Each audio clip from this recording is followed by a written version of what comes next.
All right. So first of all, I'm excited to have you because I feel like we didn't ever really know each other that well at UNF. And I personally feel like I've changed a lot since those Jacksonville days. And it seems like you have too.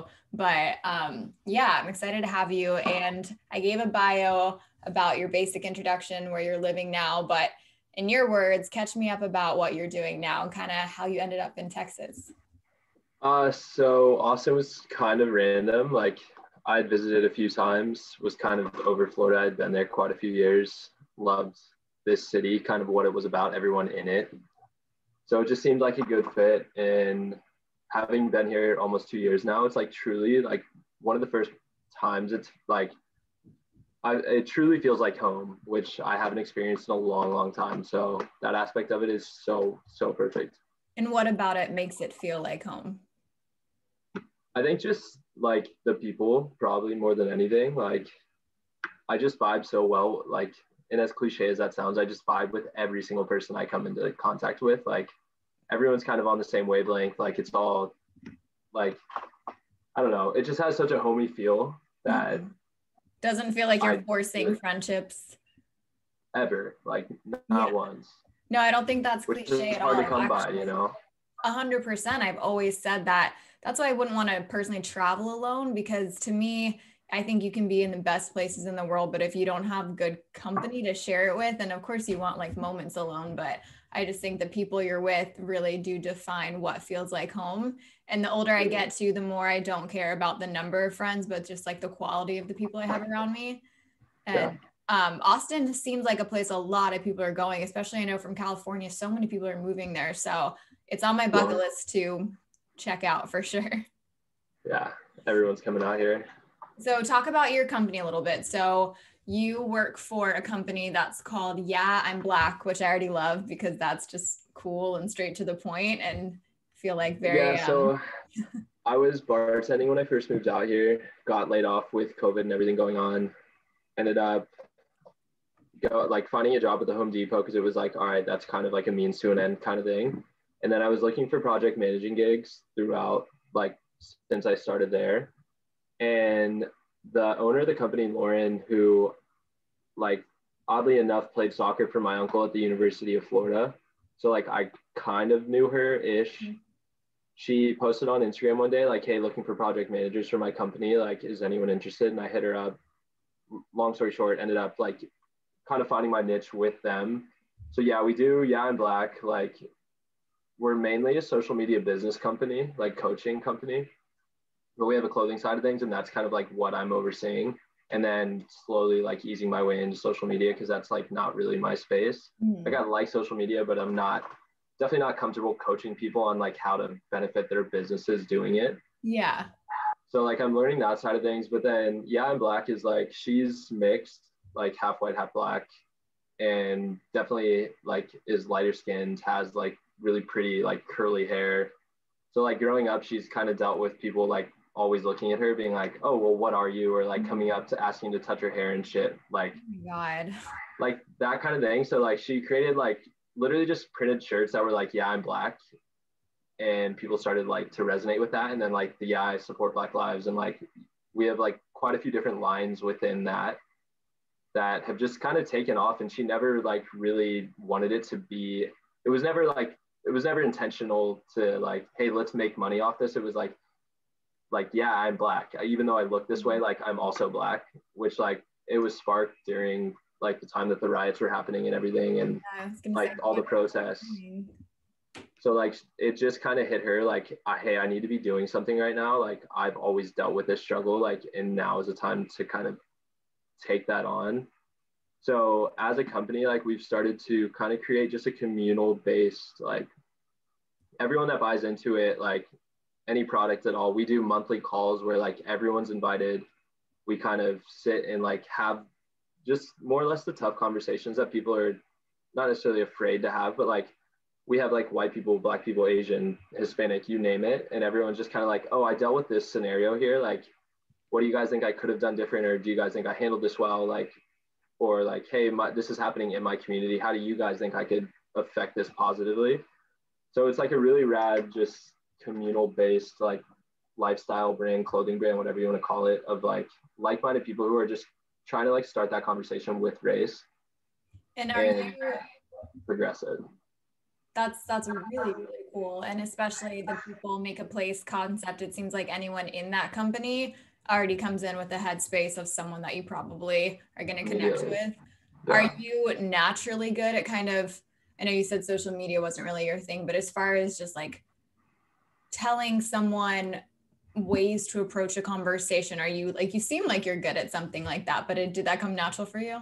Personally, like, yeah, I definitely like have no issues talking to new people, like, and hearing, for whatever reason, like throughout my life, people have always told me things that I'm like sitting there like, why are you telling me this? Like, this is way too personal for you. Like, I just met you kind of thing. So like I've grown to like, just from it happening so often, like I take it, receive it obviously, and give whatever advice I can, and like really quickly create that personal level with people. And I've always been good at that.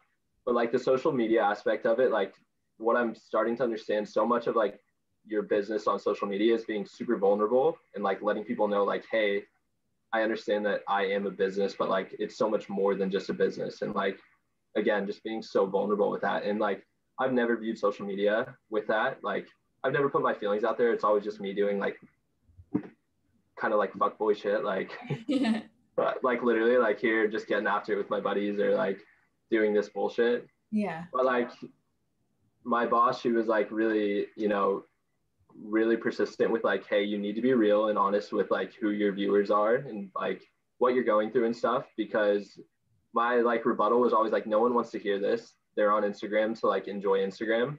And she's like, yeah, but think about like of the 200, 300 people that see your story, if one person resonates with that and is like, oh shit, he's talking about it, I'm also allowed to talk about it and it's okay.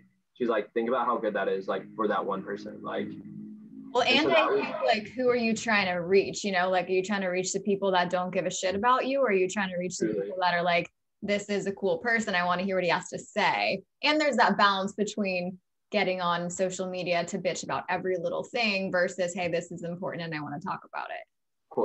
Of course. And that was like, I posted that video that you commented on a few weeks ago, like where it was just kind of like voicing what I want, like wanted to kind of focus on using social media as, and that was like the call to action kind of thing of like, hey, the people that respond to this are like the people who truly like you kind of want in your circle and are like in it for the right reasons kind of thing.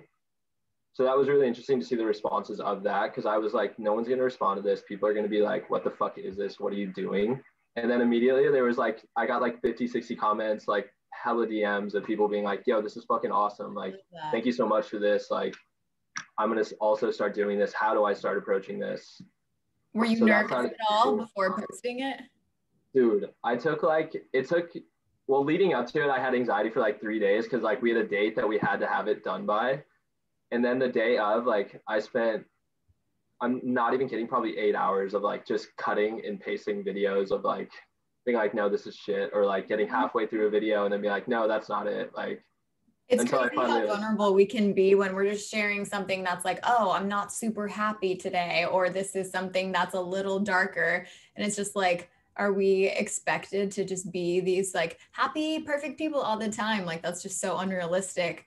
But what I really liked about you doing that is, I think a lot of times men, especially, unless it's their profession, unless they're like a guru or a holistic leader, you know, a lot of guys don't just like talk about emotions openly. So I just thought that was really cool that you're someone that like can be a bro at a party, like a cool guy, any normal dude, and you're making it a normal thing because it should be.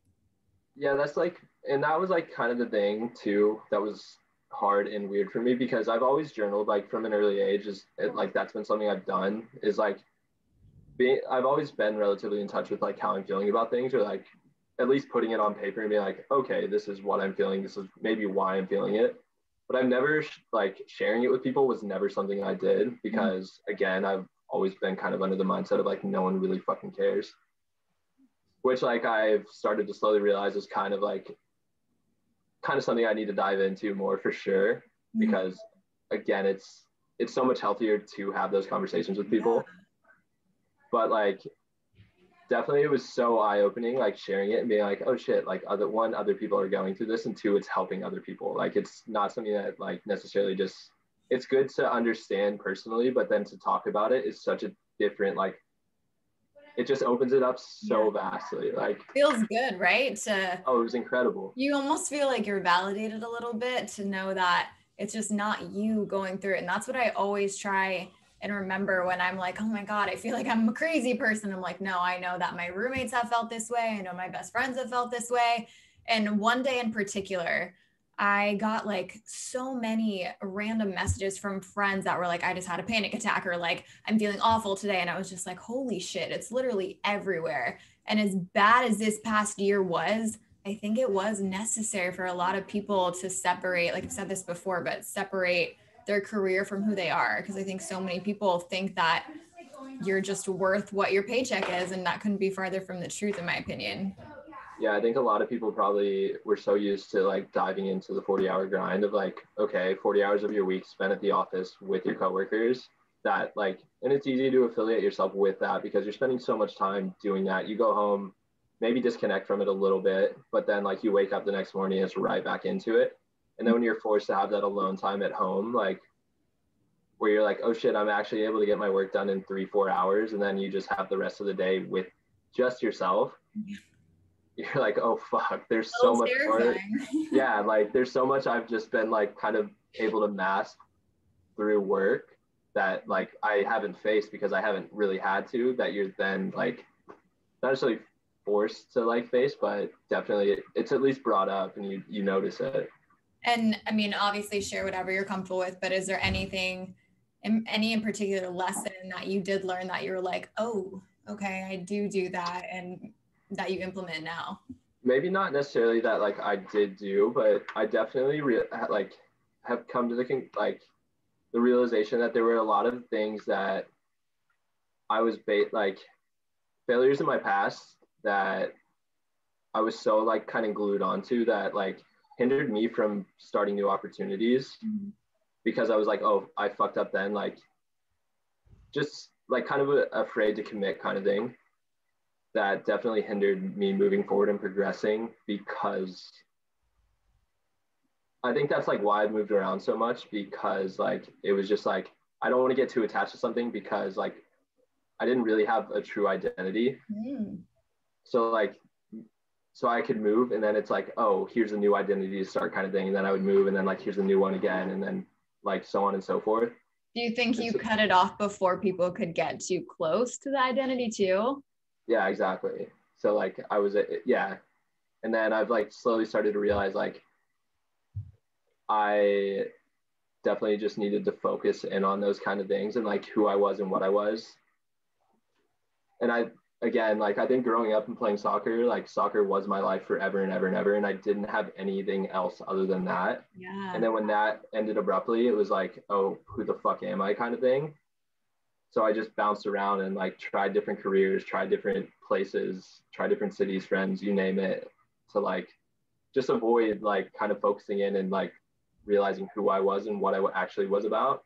Because again, I never really focused on it growing up because it was always just this one thing that like it's taken up until I'm now 28, like to really be like, oh shit, these are things I enjoy. These are things I really don't like. These are things that like I know I can grow on, and like other things I need to get rid of because it's like a negative aspect of me. And yeah, I think a lot of times we get sucked in by our titles. Like you were the soccer player, you know, I was the whatever. We all are just like, oh, this is what I'm supposed to be. And I think a lot of times we think we're just supposed to live up to that expectation, and we don't even check in to see like, wait, do I even like doing this? No, and that was the thing too. I love soccer, but like there was just nothing else. Like, yeah, there's just so much more to you than a soccer player.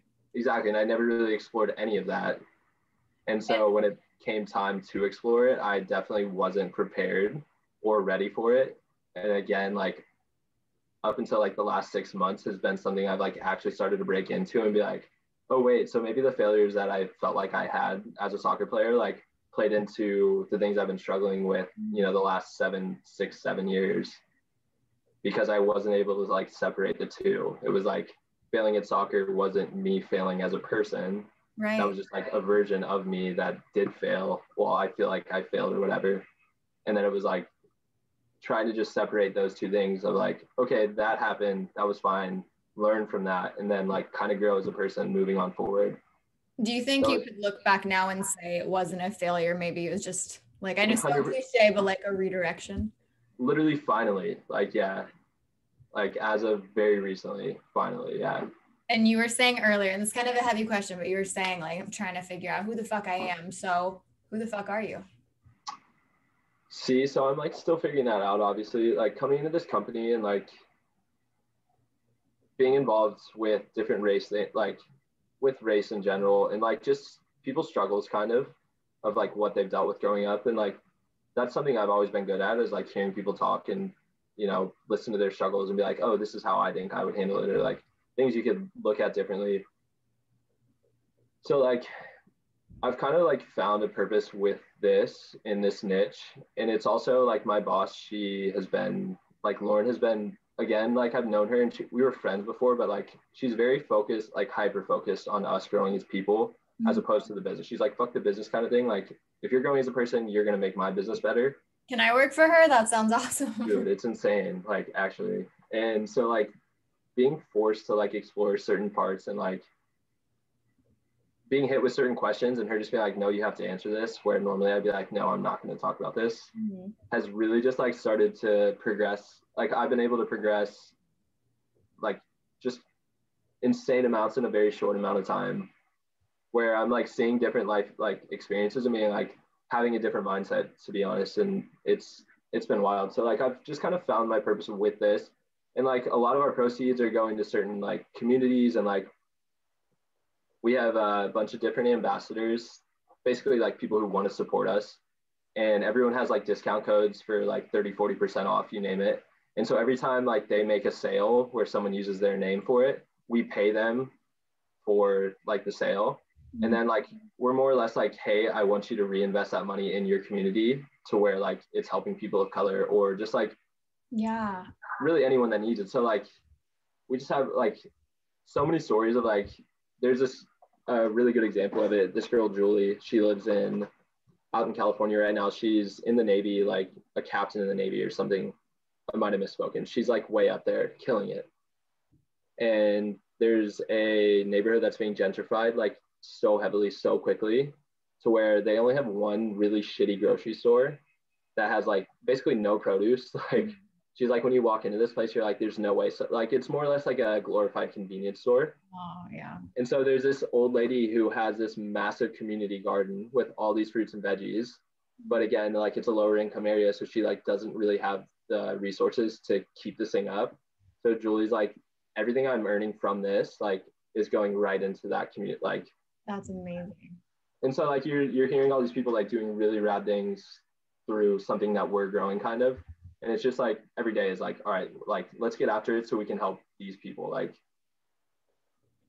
it's yeah, I don't know. It's no, that's really cool. Especially now, it sucks because it just like, I mean, beyond politics, it just seems like there's so many people that are mad and divided. So when you when you find a company that's just like, oh, I actually care about people, like, I don't know, I find that I'm so much less like reactive, and I'm just like so much calmer when I'm in a good space and surrounded by good people, because it makes you want to be better too, you know, like you don't dick when you're seeing all these people doing amazing things, like you do get inspired.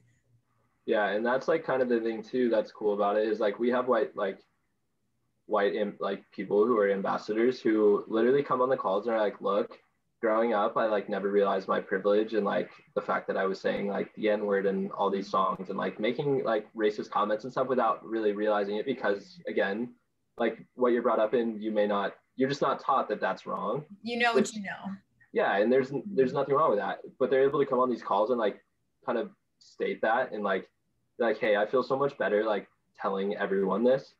And then it's like, how can I learn from this? And then like again, you have people from like communities who dealt with the gnarly shit who are like, thank you so much for that. Like, here's how you can tell your friends to be better. Here's like some things that like, you know, just don't necessarily work for us, but like just how, like, here's how to learn and grow. And it's such a weird, like cool communal feel that you just don't find it. Like you literally can't, it's so hard to find that nowadays. It is hard, and it makes me hopeful that there are companies out there and people like that still, obviously. Like, yeah, I mean, they're everywhere. That's the thing though, you just have to find them. Yeah, you're right. Do you think that the version of success you had a few years ago, or when I knew you back in Jacksonville, would be any different than what you'd say today? Polar opposites. Yeah, of course. Like I truly believe like if your version of success isn't changing like pretty frequently, like kind of what the fuck are you doing? Mm-hmm. Like honestly, like not weekly, but like almost on a daily basis, it should be like your version of success has to be changing. Like Yeah, well, I loved your answer as far as when I said, "Who are you?" Because I'm like, I don't even know. I said that. And I'm like, damn, I don't know if I can answer that myself. But I would say probably exactly what you said, that I'm figuring it out. And I think that is what is exciting about life. Like, I always want to keep learning. I don't think you can ever know all there is to know about yourself. There's just so many layers. You can change your mind. Like, it's cool if you really tap in and now smoke a little weed sometimes, really get in my mind. And it's cool. I'm like, oh, okay. Like now that makes sense. And you have to take those moments and you got to just like pull down the wall. And it seems like that's exactly what you did. And like, you seem different. You seem like just like in a good really, space. like you said, like smoking some weed, like we'll eat mushrooms like every now and again. Like it's just one of those things though, like when you do it, there has to be a purpose to it though. Like obviously it's super fun, but like kind of just dissecting like the next day being like, okay, why was I feeling this way? Why did I cry over this stupid thing? Or like what you think is stupid at the time. And then you're like, oh shit, if I break this down a little bit deeper, like that was actually some heavy stuff I was internally dealing with and just like was afraid to like actually speak about like my truth and what I was feeling about it. Do you ever get like this when you like finally figure something out about yourself, this euphoric feeling, and you're like, oh my God, that's why. Like it's so exciting when you finally get it. Actually though, that's like the beauty of journaling. I feel like you get that like once a month where you're just like sitting there writing like incessantly, and then it's like you write something and then kind of read it back and you're like, oh, what the fuck? Like Yeah, you don't really always know how you feel until you kind of exactly separate yourself in this weird outer perspective. And I don't know why I picked Valentine's Day. It literally has nothing to do with the letters, but I write myself a letter each year.